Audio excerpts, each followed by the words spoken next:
আসসালামু আলাইকুম প্রাণপ্রিয় ভাই ও বোনেরা, সবাই কেমন আছেন?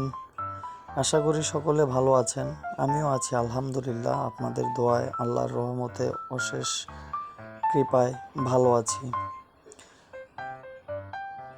তো আসলে ফেসবুক বলেন, ইউটিউব বলেন, এই প্ল্যাটফর্মে কাজ করলে অনেক কিছুই করতে হয়, অনেক কিছুই বলতে হয়।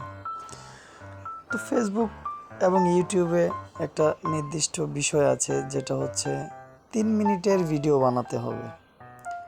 আসলে 3 মিনিটের ভিডিও যে কি বানাবো, অনেক সময় হতাশ হয়ে পড়ি। কিভাবে বানাবো, কি করে বানাবো, কোত্থেকে বানাবো, কি বলবো না বলবো, মাথায় কিছু ধরে না। তো কি আর করার, তারপরও আপনাদের ভালোবাসায়, অনুপ্রেরণায় বানানোর চেষ্টা করেছি। হয়তোবা ভালো নাও লাগতে পারে, তারপরও যদি দেখেন হয়তোবা ভালো লাগবে। আর না দেখলে তো আর জোরাজুরি নেই, কারণ জোর করে কখনো ভালোবাসা হয় না, আর আদায়ও করা যায় না। তাই বলছি, দেখতে থাকুন।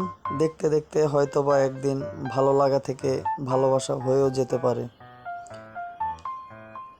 তো গতকালকে আসলে সারাদিন, যেহেতু আমি একটা ছোটোখাটো চাকরি করি, সেই সুবাদেই আমাকে গুলশানে থাকতে হয় এবং গুলশানের মধ্যেই ঘোরাঘুরির মধ্যেই আছি।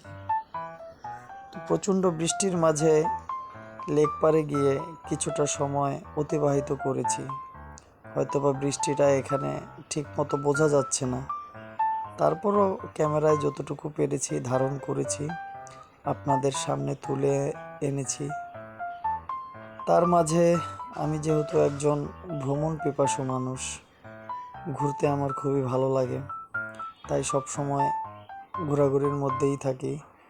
হয়তোবা আপনাদেরকে ভালো ভালো ভিডিও বানিয়ে উপহার দিতে পারি না, তার জন্য আসলে কিভাবে বানালে ভালো হয় বা কিভাবে বানালে মানুষ দেখবে, একটু পরামর্শ দিয়ে থাকবেন। আর বৃষ্টির মাঝে লেকের কথা কি আর বলবো বলেন, বৃষ্টির মাঝে হাঁটতে অসাধারণ লাগে, যা আসলে ওই ফিলিংসটা বোঝানোর মতন না। আপনি যদি মন দিয়ে উপভোগ করেন তাহলে বুঝতে পারবেন যে বৃষ্টির মাঝে লেক পাড়ে হাঁটতে কি আনন্দটাই না লাগে। তো ঠিক আছে, অনেক আবল তাবল পেঁচাল পারলাম। সবাই ভালো থাকবেন, সুস্থ থাকবেন, এই কামনায় আজকের মতো এখানেই বিদায় নিলাম।